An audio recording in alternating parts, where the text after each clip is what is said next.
Tonight, we are still waiting for the Supreme Court to rule on two pretty big cases. There's the effort to disqualify Donald Trump from appearing on the ballot in Colorado, based, of course, on the 14th Amendment and Trump's incitement of an insurrection in 2020. And the court is also considering Trump's claim that he is immune from being prosecuted in the federal elections case brought by special counsel Jack Smith. But while we continue to watch and wait for action on those major big cases, we did get one really satisfying ruling from the court today. And it was a decisive loss for Congresswoman Marjorie Taylor Greene.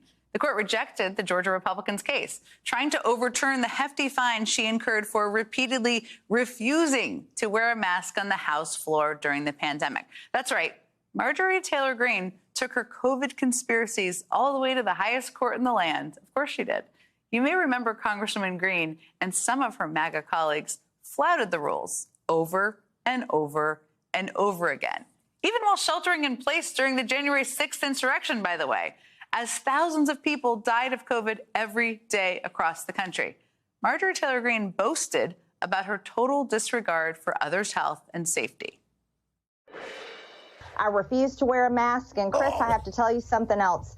I'm not vaccinated. And I will be standing strong, standing up for the people across this country that refuse to get vaccinated.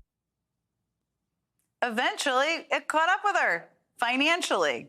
As The Hill notes, House rules fine lawmakers $500 for their first infraction with the mask mandate and $2,500 for subsequent breaches. The second one really hurts, to be withdrawn from their yearly pay. Greene racked up more than $100,000 in fines. That's a lot of times refusing to wear a mask.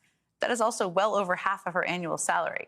So the Congresswoman and two of her colleagues, Thomas Massie of Kentucky and Ralph Norman of South Carolina, brought a lawsuit, of course they did, against then Speaker Nancy Pelosi and other House staffers.